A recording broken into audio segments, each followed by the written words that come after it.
Amém, aleluia, a paz do nosso Senhor Jesus Cristo, glória a Deus. Vem, Senhor Jesus, toma o teu lugar, a tua direção. Bom dia, irmãos, amém. Ontem nós falamos sobre, ontem não, né, sexta-feira, nós falamos sobre a parábola das 10 virgens, né. Nós estamos citando ela várias vezes aí em nossas ministrações sobre os vencedores e o reino, né. E nós vamos citar aqui hoje a parábola dos talentos, né, que ambas andam juntas. A parábola das virgens, nós falamos semana passada, ela diz respeito ao crescimento de vida, né? Ao que nós estamos fazendo com o azeite, se o azeite está crescendo em nós ou não, né?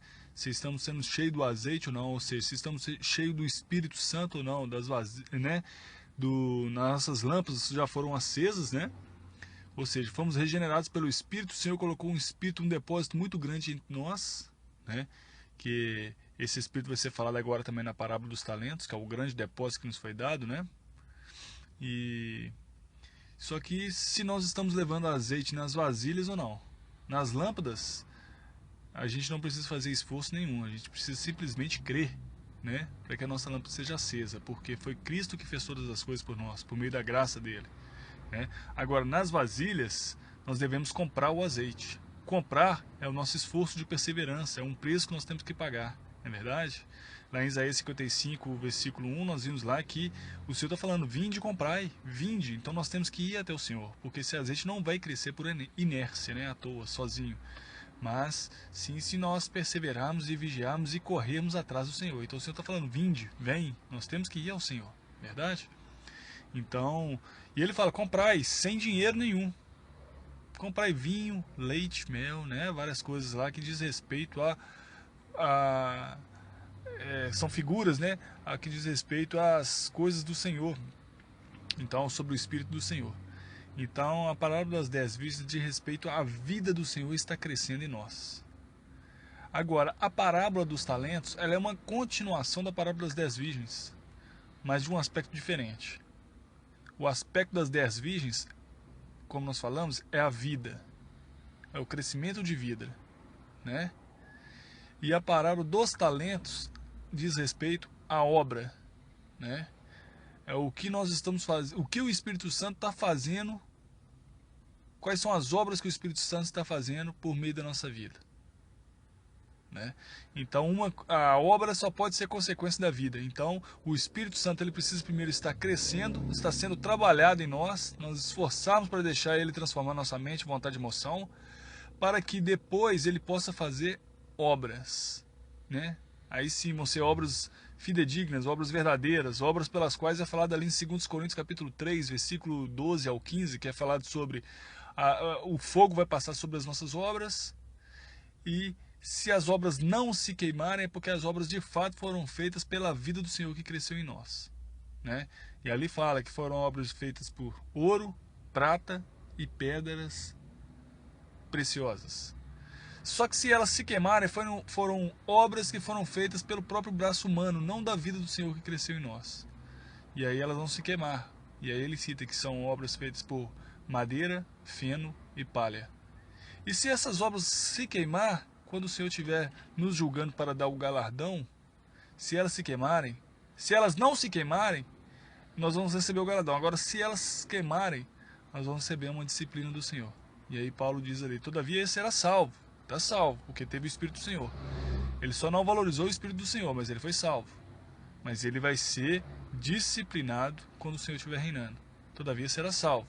Todavia pelo fogo. Ele vai ter uma disciplina ali, né? Então é o que nós vamos falar aqui na parábola dos talentos, né? Para que a gente faça obras, tem que ser feito pelo depósito que foi colocado em nós, pelo talento que foi colocado em nós, né? Mas eu não quero antecipar aqui, porque isso nós vamos falar aqui durante a administração. Vamos ler aqui primeiro o texto inteiro da parábola dos talentos, amém, irmãos? Mateus 25, começa a ler a partir do versículo 14. Pois será como um homem que, ausentando-se do país, chamou os seus servos e lhes confiou os seus bens. A um deu 5 talentos, a outro 2 e a outro 1, a cada um segundo a sua própria capacidade. E então partiu. O que recebera 5 talentos saiu imediatamente a negociar com eles e ganhou outros 5. Do mesmo modo, o que recebera 2 talentos ganhou outros 2. Mas o que recebera um, saindo, cavou na terra e escondeu o dinheiro do seu senhor. Versículo 19. Depois de muito tempo, voltou o senhor daqueles servos e ajustou contas com eles. Então aproximou-se o que recebera 5 talentos, entregou outros 5, dizendo: Senhor, confiaste-me 5 talentos, eis aqui outros 5 talentos que ganhei. Disse-lhe o Senhor: Muito bem, servo bom e fiel. Foste fiel no pouco, sobre o muito te colocarei. Entra no gozo do teu Senhor. E aproximando-se também o que recebera 2 talentos, disse: Senhor, 2 talentos me confiastes. Aqui tens outros 2 que ganhei. Disse-lhe o Senhor: Muito bem, servo bom e fiel. Foste fiel no pouco, sobre o muito te colocarei. Entra no gozo do teu Senhor. Versículo 24. Chegando por fim o que recebera 1 talento, disse: Senhor, sabendo que és homem severo, que ceifas onde não semeaste e ajuntas onde não espalhastes, receoso escondi na terra o teu talento. Aqui tens o que é teu. Respondeu-lhe, porém, o Senhor: Servo mau e negligente, sabias que ceifo onde não semeei e ajunto onde não espalhei? Cumpria, portanto, que entregasses o meu dinheiro aos banqueiros, e eu, ao voltar, receberia com juros o que é meu. Tirai-lhe, pois, o talento e dá-lhe ao que tem 10. Porque a todo o que tem se lhe dará, e terá em abundância. Mas ao que não tem, até o que tem lhe será tirado. E o servo inútil, lançai-o para fora, nas trevas. Né? Em outras traduções diz, lançai-o nas trevas exteriores. Né? Aqui o exterior está sendo trocado por lançai-o para fora. Ali haverá choro e ranger de dentes. Amém? Aí terminou no versículo 30. Amém, irmãos? Então, vamos aqui, conforme nós fizemos com a parábola dos talentos, vamos fazer aqui também, isolando os elementos, e vamos identificar cada elemento aqui, amém? Então, o Senhor, ele lá dito, né, no versículo, ele ausentou-se e confiou os seus bens. Aí nós vamos dizer aqui, o que é essa ausência e que bens que é esse que ele confiou, né? Então vamos ver lá em João, capítulo 16, vamos ver o versículo 7 e o versículo 13. Diz o seguinte, João 16, 7.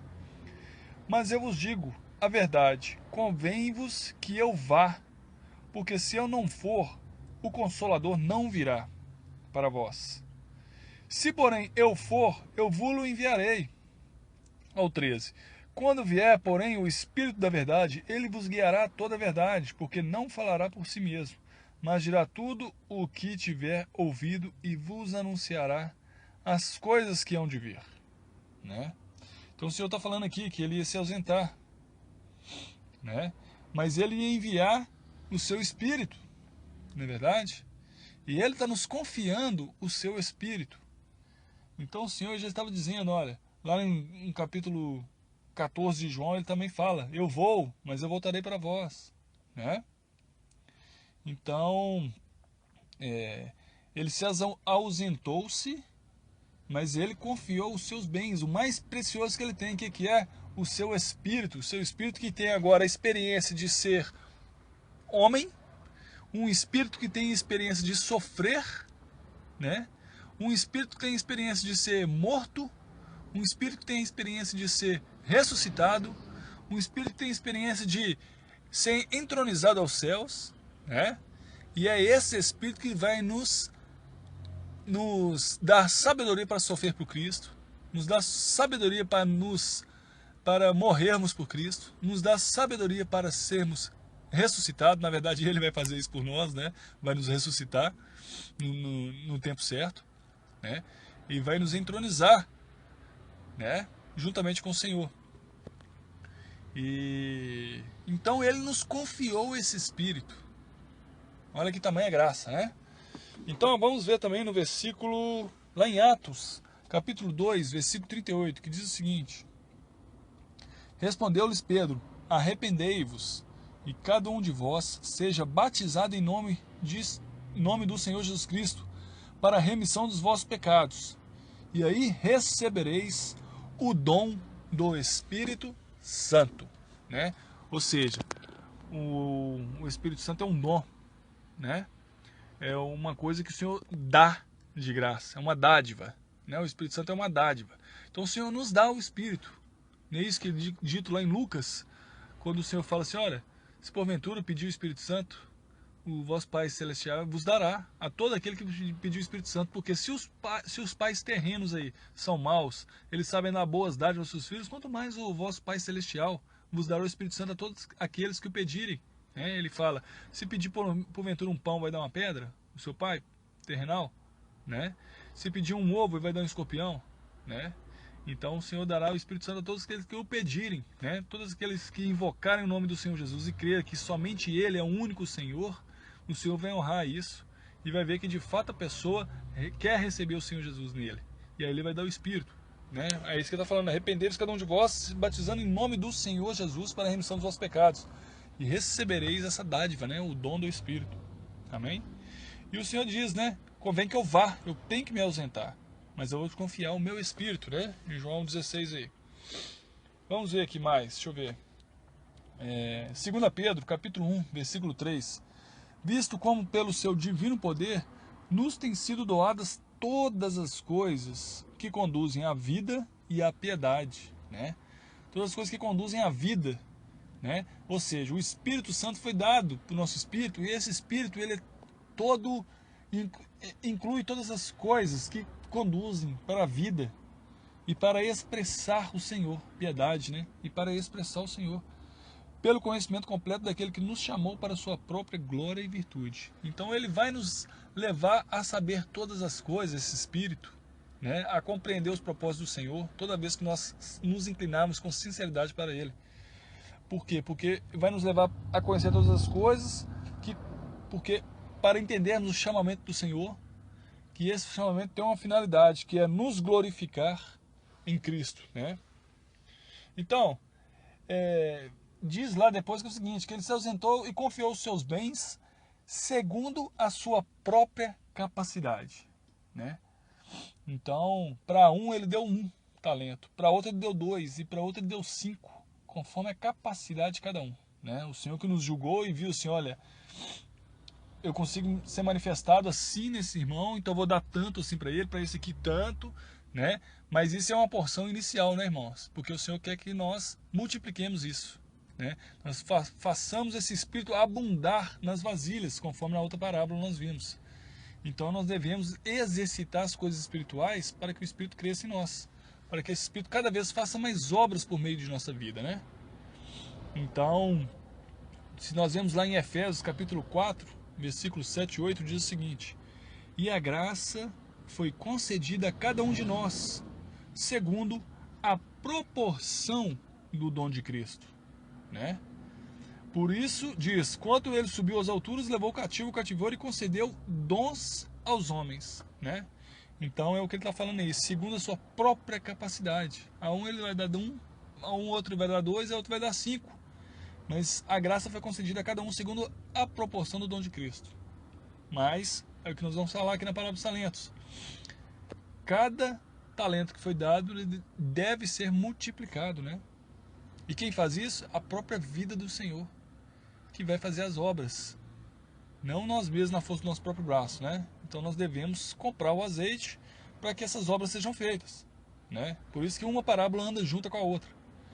E aí é o seguinte, ele deu 1 talento, 2 talentos e 5 talentos. O que é talento, né?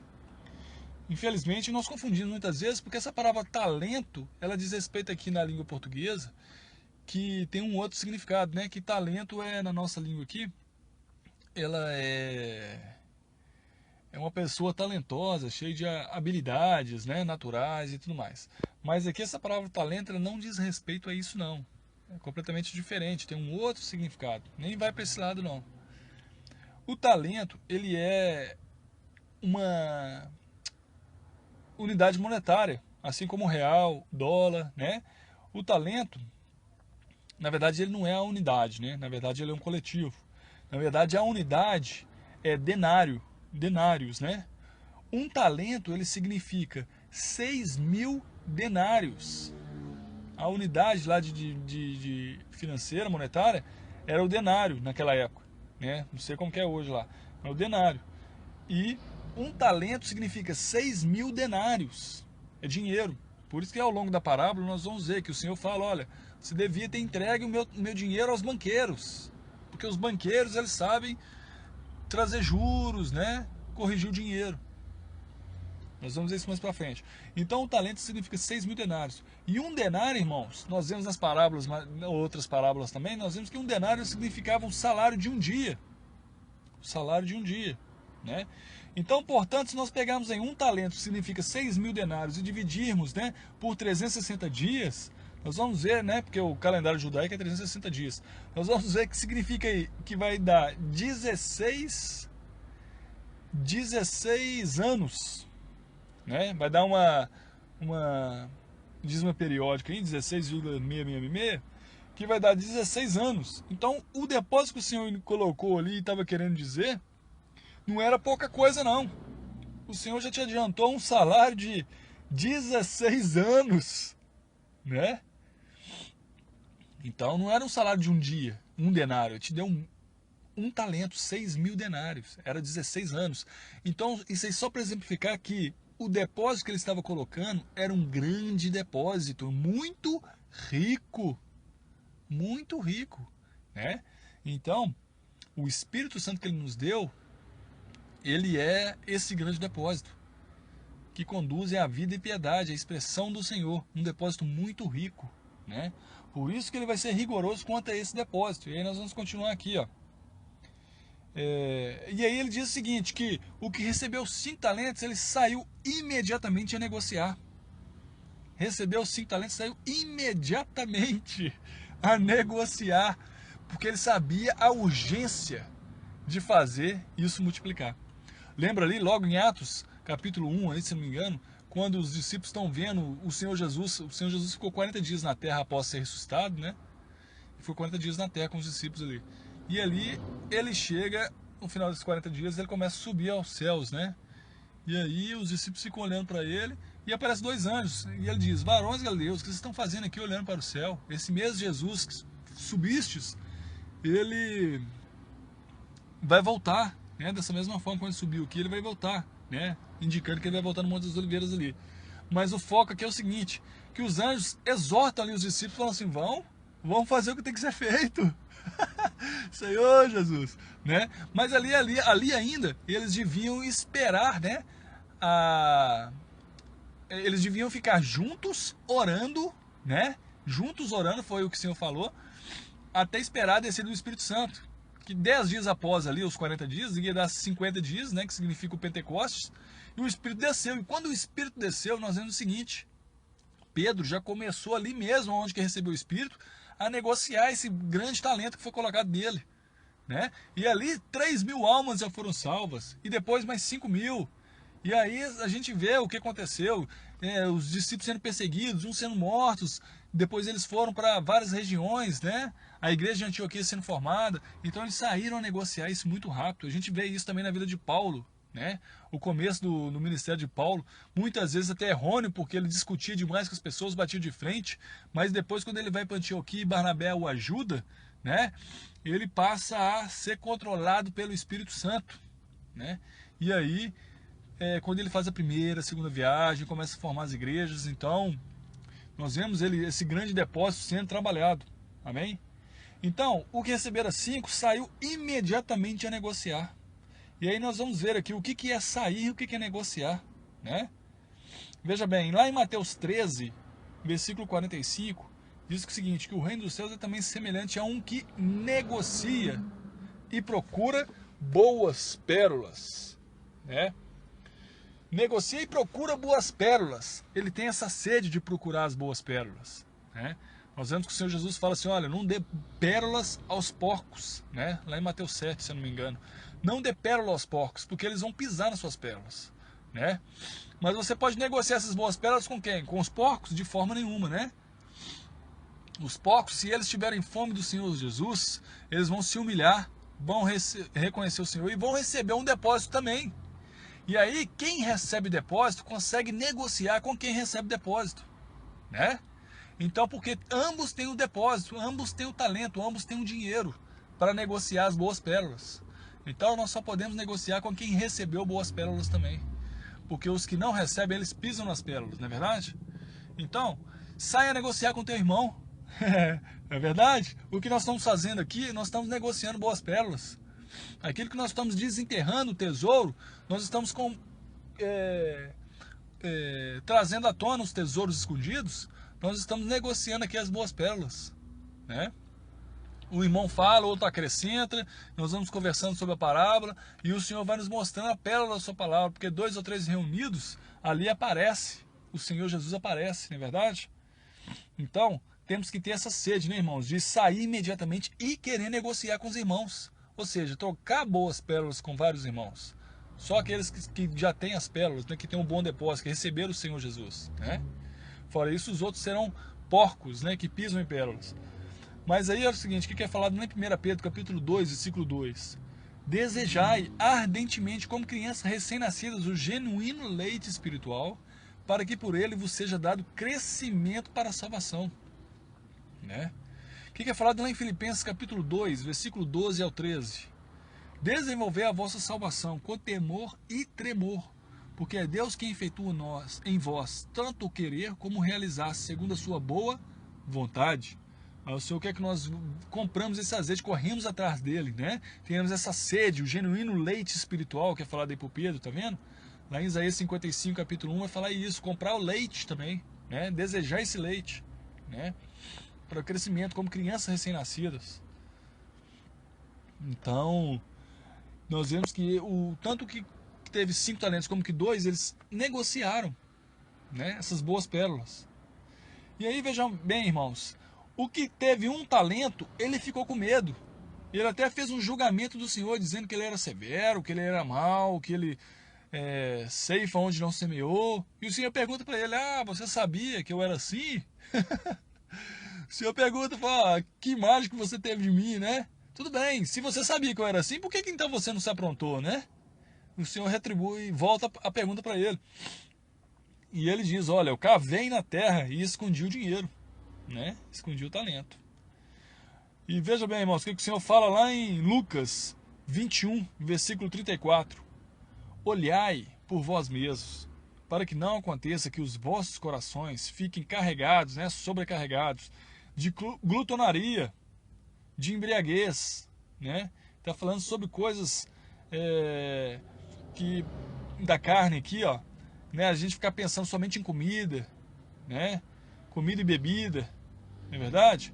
E ele acrescenta, os cuidados da vida, coisas lícitas, irmãos. Cuidados da vida são coisas lícitas. Eu querer correr atrás de um curso, me sufocar o meu tempo inteiro, entendeu? Porque eu preciso ser suprido nessa vida. Eu não ter tempo para o Senhor, né? Ficar sobrecarregado com os cuidados dessa vida.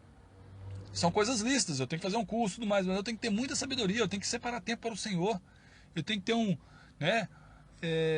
horário do almoço ali, vamos ver se eu consigo, né, orar ao Senhor, ler uma palavra, nos intervalos ali, eu tenho que estar sempre, né, estou dirigindo no trânsito, estou escutando a música, louvando o Senhor, estou exercitando meu espírito, não pode estar perdendo tempo não, tem que remir o tempo, né, com sabedoria, enquanto está nesse processo de estar fazendo coisas que tentam minar o seu tempo, né. Caso contrário, se o Senhor mostrar também, não faça esse curso não, me busque mais assim, preciso de você fazer isso aqui, outro e tal, com discernimento e sabedoria você faz, né? Mas aí você tem que estar sempre buscando o Senhor, para o Senhor te dar essas respostas. Caso contrário, você vai viver por si mesmo, sendo sobrecarregado nos cuidados dessa vida, né? Então ele fala aí, olhar para vós mesmos, que acontece que o vosso coração não fique sobrecarregado de glutonaria, de embriaguez, dos cuidados dessa vida, né? E aquele dia não vos sobrevenha de improviso como um laço. Senão o tempo passou tão rápido, eu não me dediquei ao Senhor e eu fiquei só sufocado com as coisas dessa vida aqui, não prestei atenção, né? E veio como um laço, te pegou de surpresa, né? Então, ó, dito lá em 2 Timóteo, capítulo 1, versículo 6, ó, por essa razão te lembro que despertes o dom de Deus que há em ti, né? O dom de Deus que há em ti é o quê? O depósito que foi te colocado, o Espírito Santo, quando você creu no Senhor de fato e foi colocada essa dádiva do Senhor em você, o Espírito Santo. Ele tem que ser despertado em nós, né? Verdade? Nós somos luz, irmãos. Veja o que é falado lá em Mateus capítulo 5, versículo 13, 14 e 16. Ó, vós sois o sal da terra, vós sois a luz do mundo, para que vejam as nossas obras e glorifiquem a vosso Pai, né? Então, nós não podemos esconder essa luz, verdade? Nós não podemos esconder o talento, ou seja, nós não podemos esconder o Espírito Santo, nós não podemos sufocar, né? Quando Paulo fala em Tessalonicenses capítulo 5, se eu não me engano, ele fala assim, não extinguais, e não apagai, e não sufocai, né? No grego ali é mais fácil a palavra sufocai. Não sufocai o Espírito, mas certo, né? Não sufocai o Espírito. Nós podemos estar entulhados com várias coisas desse mundo que nós podemos sufocar o Espírito, né? Mas aí o que acontece?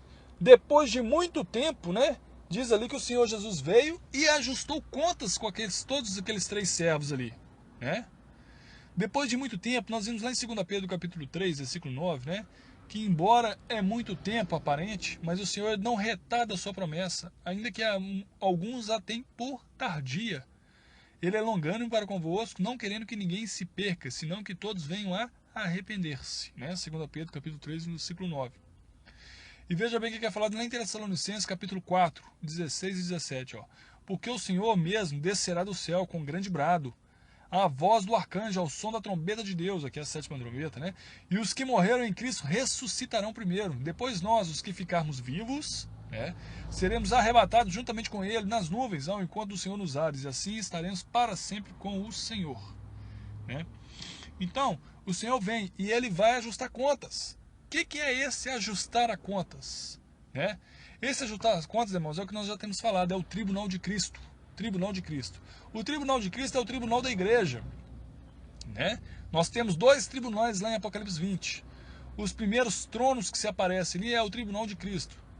E o tribunal lá embaixo, lá é o grande trono branco, é o julgamento final. Então são 2 tribunais diferentes, né? E veja bem, Pedro vai falar isso, 1 Pedro capítulo 4, versículo 17. Porque já é tempo que comece o julgamento pela casa de Deus. Então o julgamento começa pela casa de Deus. O Senhor Jesus primeiro tem que julgar os seus para depois julgar os de fora. Porque senão ele não tem autoridade para julgar os de fora. Os de fora vão meter o dedão na cara da gente e falar, ah lá, ó, e aquele filhinho seu lá? Ele fez isso, fez aquilo outro. Então o que acontece? O Senhor julga primeiro a igreja. Porque ele vai dar galardões e vai dar disciplinas, né? Então, ó, porque já é tempo que começa o julgamento pela casa de Deus. E se começa por nós, qual será o fim daqueles que desobedecem ao Evangelho de Deus? 1 Pedro capítulo 4, versículo 17, né? Agora veja bem o que é falado em Mateus capítulo 16, versículo 27. O próprio Senhor Jesus falando.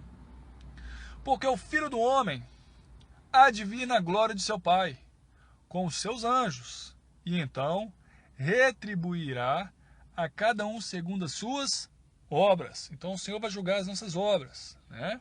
Porque ele precisa dar galardões ou punições. E veja bem, que é dito lá em Romanos, falando sobre o tribunal de Cristo. Romanos 14, versículo 10. Mas tu, por que julgas o teu irmão? Tá vendo? Está falando para crente. Por que julgas o teu irmão? Ou tu também, por que desprezas o teu irmão? Ou não sabeis que todos nós havemos de comparecer ante o tribunal de Cristo? Né? Romanos 14, versículo 10. Tribunal de Cristo. Vai falar de novo do tribunal de Cristo, lá em 2 Coríntios, capítulo 5, versículo 10.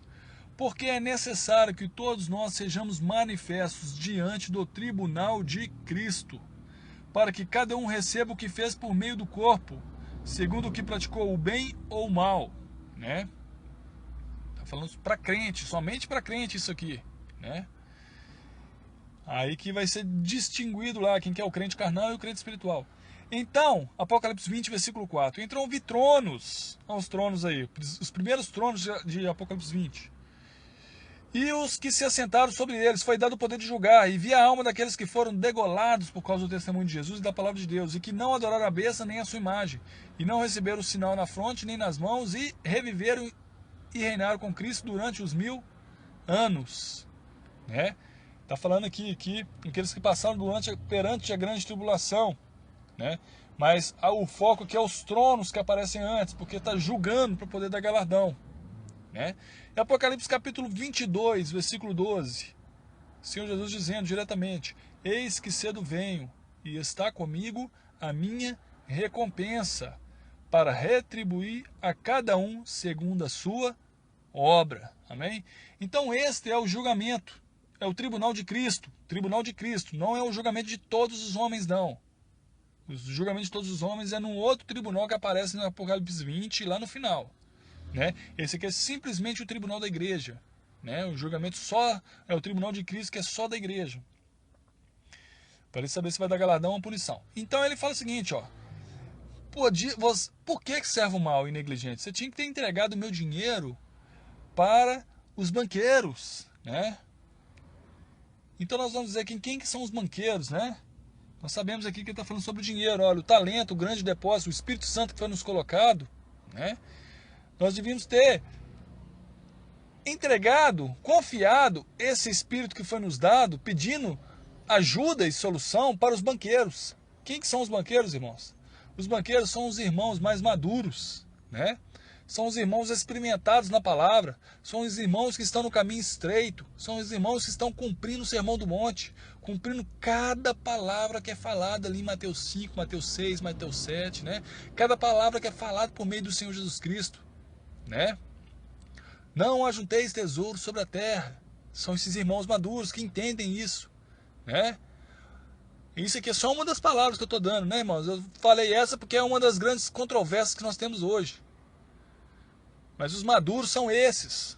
E veja bem, em Hebreus capítulo 10, versículo 24, ele fala o seguinte: consideremo-nos também uns aos outros para nos estimularmos ao amor e às boas obras, né? O amor é a natureza divina, Deus é amor, né? E o Espírito, ele precisa crescer em nós, levarmos a frutificar, que o fruto do Espírito é o amor também. E que esse Espírito crescendo, ele vai nos levar às boas obras, e para isso nós temos que estimularmos uns aos outros, né? Nós que recebemos o bom depósito, para negociar boas pérolas entre os que são de fato negociantes, né? Que são aqueles que de fato têm um bom depósito em si. Não é verdade? E não os que vão pisar nas pérolas, né? Não os porcos, mas aqueles que têm um bom depósito. Amém? Então devemos estimular uns aos outros. E veja bem o que é falado lá em Efésios capítulo 4, versículo 11 ao 13, que são os banqueiros, né? A ele deu uns apóstolos, a outros profetas, a outros evangelistas, a outros pastores e mestres, tendo visto o aperfeiçoamento dos santos para a obra do ministério, para a edificação do corpo de Cristo. Para quê? Até que todos cheguemos à unidade da fé e do pleno conhecimento do Filho de Deus, que é a perfeita varonilidade, é o filho varão, um homem maduro, filho ruiós, né, maduro, à medida da estatura da plenitude de Cristo. Então, Cristo tem uma estatura. Aqui está falando que nós devemos chegar nessa estatura. Como Paulo vai falar em Gálatas 4,19, né? Até que todos cheguemos a... Até que o homem... Gálatas 4,19 diz que até Cristo ser formado em vós. Né? Formado. Então nós estamos numa formação, uma construção. O Senhor nos está edificando, né? Com o seu Espírito. Então, agarremos nos banqueiros, nos irmãos maduros, né? E falamos, irmão, como que eu preciso? O que eu preciso fazer para multiplicar o Espírito em mim? Para que a vida de Deus cresça em mim? Me ajuda, irmão, né? Se agarre um irmão maduro, que de fato tem a vida do Senhor em si, né? Crescendo. Amém? Então, é lícito ali o que é falado lá aos Efésios, né? Que o Senhor até elogia eles, fala assim, olha, vocês têm provado que se dizem ser apóstolos e não são, né? Isso eu tenho a favor de vós, né? Ali em Apocalipse 2, quando é falado para cá a igreja de Éfeso, né? Apocalipse 2, vocês têm provado aqueles que se dizem ser apóstolos e não são. Então nós devemos provar quem de fato são esses banqueiros também, né? Receber qualquer alimento enlatado não, né, irmãos? E para isso nós precisamos que Cristo seja revelado em nós, porque senão nós vamos receber qualquer palavra aí. Peça ao Senhor, Senhor Jesus, se revele a mim. Não foi assim que aconteceu com Paulo? Paulo, quando ele escreve a cartas aos Gálatas, ele fala, olha, eu não recebi o evangelho de homem algum. Ele fala. Mas o próprio Senhor Jesus se revelou a mim. Peça ao Senhor, Senhor Jesus, revele-se a mim, porque aquilo que for revelado, aquilo de Cristo que for revelado em você, fica, irmãos. Não é algo que você escutou de um fulano, de um ciclano, e que você faz força para acreditar, não. Né? O próprio Senhor Jesus, pela sua sede, pelas suas súplicas e pela sua busca, ele se revela a você. Né? Lá em Salmos 25, se eu não me engano, Salmos, versículo 25, versículo 14, o Senhor diz que a sua intimidade são para aqueles que o temem. Né? Então hoje, como sacerdote, você tem acesso direto ao Senhor. Todos nós que recebemos o Espírito Santo, nós temos acesso direto ao Senhor. Somos sacerdotes do Senhor. Vá direto ao Senhor e peça ao Senhor para se revelar a você. Né? Humilha-se. Não é verdade? E aí o que acontece? Ele vai te colocar ao lado dos banqueiros, dos verdadeiros banqueiros. E eles vão te ajudar. Amém? Glória a Deus. E o que acontece, irmãos? Nós podemos ler também, né, Lucas 12, não vou ler aqui agora não, versículo 41 a 49, que vai falar sobre esses verdadeiros banqueiros, né?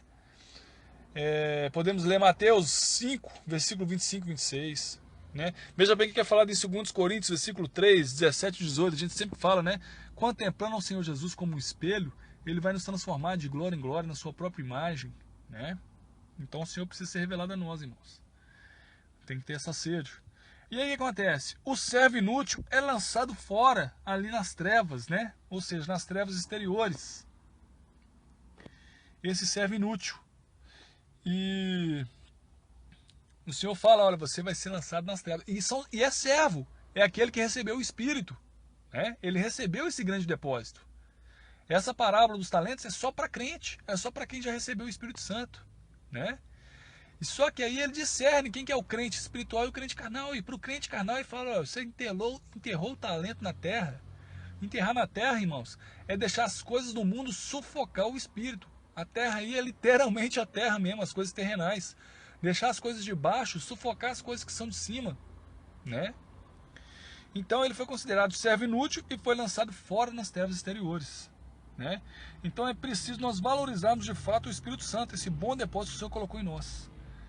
E ali, Lucas 12, 47, ele dá essa mesma sentença, né? E fala, o servo que soube a vontade do seu senhor e não se aprontou, nem fez conforme a sua vontade, será castigado com muitos açoites.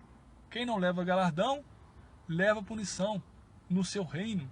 E no seu reino tem duas esferas, a esfera gloriosa e a esfera das trevas exteriores. Né? Porque o Senhor está julgando a sua igreja. Todavia será salvo como pelo fogo, uma punição, 2 Coríntios capítulo 3, ali, versículo 12 ao 15. Né? O Senhor vai passar fogo sobre as nossas obras. Né? E ao versículo 48, mas o que não soube e fez coisas que mereciam castigo, com poucos açoites será castigado. Ele vai, até o que não soube vai receber açoites também. Né? Daquele a quem muito é dado, muito se lhe requererá, e a quem muito é confiado, mais ainda se lhe pedirá. Lucas 12, versículo 46 e 48. Amém? E aqui então nós findamos aqui a parábola dos talentos. Falamos da parábola das 10 virgens, a dos talentos que complementa, né? E se o Senhor permitir, nós falaremos sobre o vencedor e a cruz. Amém? Glória a Deus, irmãos.